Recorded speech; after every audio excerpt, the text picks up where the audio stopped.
नमस्कार, मैं हूं यूसुफ अंसारी और आप देख रहे हैं देश की बात। आज हम देश की बात करेंगे जनता दल यूनाइटेड के वरिष्ठ नेता केसी त्यागी जी के साथ, जो कि राज्यसभा के सदस्य भी हैं। त्यागी जी, आपका इस कार्यक्रम में धन्यवाद। चुनाव चल रहा है और चुनाव में आरोपों प्रत्यारोपों का दौर चल रहा है। चुनाव का करीब आधे चरण हो चुके हैं और आधे चरण बाकी हैं। ऐसे में त्यागी जी, किस तरफ आप देख रहे हैं कि लहर है किसी की लहर नहीं है?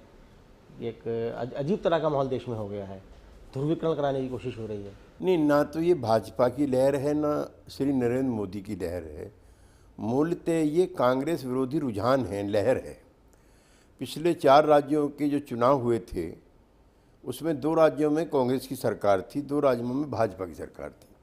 भाजपा अपनी सरकार को बचाने में सफल रही और कांग्रेस जो है वो दोनों राज्यों में हार गई।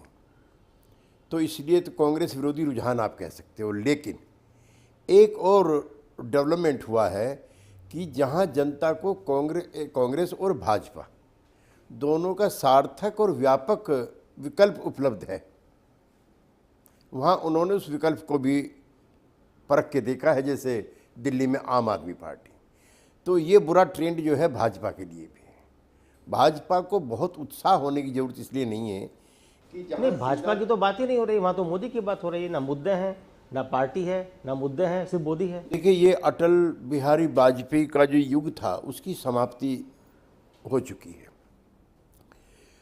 अटल जी का जो उदार व्यक्तित्व था उसमें सहमति की गुंजाइश थी, उसमें सहिष्णुता थी, टॉलरेंस थी, उसमें सामूहिक निर्णय लेने का एक तरीका था।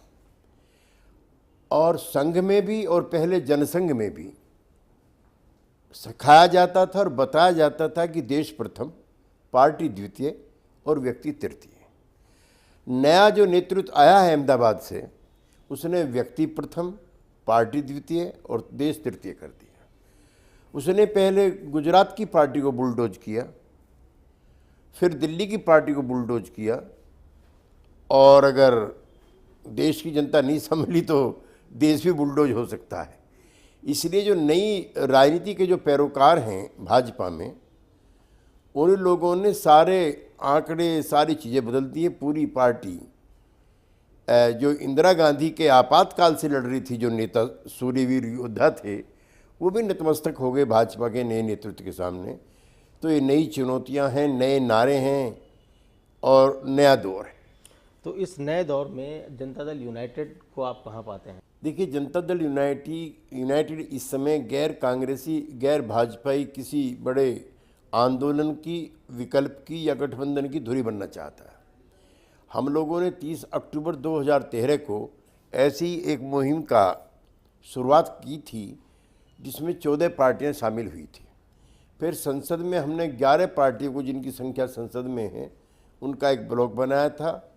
और हम चाहते हैं, हमारी इच्छा है कि जो गैर कांग्रेसी, गैर भाजपाई दल हैं वो इकट्ठा हों, ताकि कांग्रेस तो बहुत ही दुर्दशा की स्थिति में है, भ्रष्टाचार के उस पर आरोप लगे हैं, उसने देश की अर्थव्यवस्था को खराब किया है, 3 बार महंगाई को लेकर के भारत बंद हो चुका है। लेकिन जो विकल्प जनता को दिखाया जा रहा है वो कांग्रेस से भी भयानक है। लेकिन जिस विकल्प की आप बात कर रहे हैं, गैर कांग्रेसी, गैर भाजपाई जो दल हैं, उनके अपनी समस्याएं हैं। बंगाल की अगर आप बात करें तो ममता और लेफ्ट एक साथ नहीं बैठ सकते। तमिलनाडु में करुणानिधि और जयललिता एक साथ नहीं हो सकते। यूपी में मायावती मुलायम सिंह के साथ नहीं हो सकते। यहाँ तक कि बिहार में अब तो खैर लालू यादव कांग्रेस के साथ आ गए हैं। तो इस स्थिति में जिस तीसरी ताकत की आप बात कर रहे हैं वो कहाँ है? देखिए, ऐसा है कि मैं कश्मीर से शुरू करता हूँ। पीडीपी और नेशनल कॉन्फ्रेंस ने कहा है कि उनका चुनाव बाद भाजपा से कोई रिश्ता नहीं होगा। ममता ने और लेफ्ट ने कहा है कि उनका भाजपा से कोई रिश्ता नहीं होगा। के चंद्रशेखर राव और वाईएसआर के बेटे ने कहा है कि हमारा कोई रिश्ता नहीं होगा। शरद पवार घोषणा कर चुके हैं, हमारा कोई रिश्ता नहीं होगा। नीतीश कुमार कह चुके हैं कि इस जन्म में तो हमारा दोबारा तालमेल नहीं हो सकता है। इधर अपने तेवर जयललिता ने बदले हैं कि हम उसके साथ नहीं जाएंगे। मुलायम सिंह और मायावती के जाने का प्रश्न ही नहीं होता। तो जो गैर कांग्रेसी गैर भाजपाई दल हैं उनकी संख्या निरंतर बढ़ती जा रही है। हमारे अंतर्विरोध हैं भी और नहीं भी हैं। एक तो जिस राज्य में हम हैं उसमें हमारा दूसरा राज्य की पार्टी नहीं, लेकिन सबको इकट्ठा करके इस खतरे से और एकजुट करना मुश्किल काम है, लेकिन असंभव नहीं। ठीक है, पीडीपी और नेशनल कॉन्फ्रेंस ने कहा कि हम बीजेपी के साथ नहीं जाएंगे। हालांकि नेशनल कॉन्फ्रेंस बीजेपी की सरकार में रह चुकी है। उमर अब्दुल्ला खुद विदेश राज्य मंत्री रह चुके हैं 5 साल तक। वो अटल बिहारी वाजपेयी की सरकार में रह चुके हैं। भाजपा की सरकार में रहने को कोई तैयार नहीं है। अटल बिहारी वाजपेयी पाकिस्तान गए थे बस में बैठ करके। परवेज मुशर्रफ के साथ उन्होंने भारत पाक के रिश्ते नॉर्मल हों इसके लिए प्रयास किए थे। वार्ता लगभग अंजाम तक पहुंच गई थी, कुछ अदृश्य शक्तियों की वजह से ये नहीं हो पाई। वो कश्मीर गए थे, कश्मीर के उस भटके हुए नौजवान को मुख्यधारा में लाए हुए जिसका दिल टूटा हुआ था और जो सीमा पार से किसी समस्या के समाधान के लिए लगा हुआ था, उसमें तो ममता बनर्जी भी थी, हम भी थे, उसमें टीडीपी प्रमुख भी थे, उसमें जयललिता भी थी और बाद में उसमें डीएमके भी थी। तो वो पार्टी, वो जो नेतृत्व था वो लचीला था। और जो विवाद के मुद्दे थे, राम जन्मभूमि और बाबरी मस्जिद का, उस पर उन्होंने कहा था कि नहीं, हम कोर्ट का फैसला मानेंगे। ये तो कहते हैं कि कसम राम की खाते हैं, मंदिर वहीं बनाएंगे। मुस्लिम्स के लिए यूनिफॉर्म सिविल कोड थोपना चाहिए, इसको उस मुद्दे में से निकाला गया था।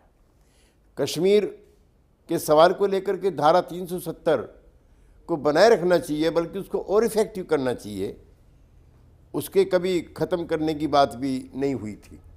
इसलिए वो पार्टी अलग थी, ये पार्टी अलग है, ये विचार अलग है। तो इन अलग विचारों के साथ आपका या उन तमाम दलों का जिनका नाम आपने लिया, जो अपने आप को तीसरी धारा के दल कहते हैं, उनका कोई तालमेल चुनाव के बाद आप नहीं देखते हैं? नहीं, सवाल ही पैदा नहीं होता। सवाल ये है कि आपस में भी तो इतने डिफरेंसेस हैं। ममता क्या लेफ्ट एक साथ बैठ सकते हैं? हाँ, बैठ सकते क्या हैं। मायावती और मुलायम एक साथ बैठ सकते हैं? यूपीए 1 के अंदर ममता भी थी और बाहर से लेफ्ट सपोर्ट कर रहा था। यूपीए 1 में और 2 में मुलायम सिंह और मायावती दोनों बाहर से सपोर्ट कर रहे थे। यूपीए 2 में कई मुद्दों पर हमने भी यूपीए की सरकार के कुछ बिल पास कराए थे और लालू प्रसाद तो उनके साथ थे ही थे। तो ये मुश्किल है, लेकिन जब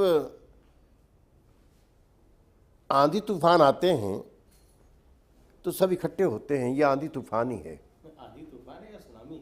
नहीं, सुनामी विचारों की सुनामी है ये। कोई चलिए, आंधी तूफान और सुनामी तो बर्बादी के लक्षण है। बहरहाल राष्ट्रीय मुद्दों पर हम और आपसे बातचीत जारी रखेंगे, लेकिन फिलहाल वक्त एक ब्रेक का है। ब्रेक के बाद केसी त्यागी जी के साथ इस दिलचस्प बातचीत को हम आगे बढ़ाएंगे और बात करेंगे इस देश में आंधी, सुनामी, बर्बादी या जो भी कुछ होने वाला है उसके आगे चल के, उसके बारे में आप कहीं मत जाइएगा।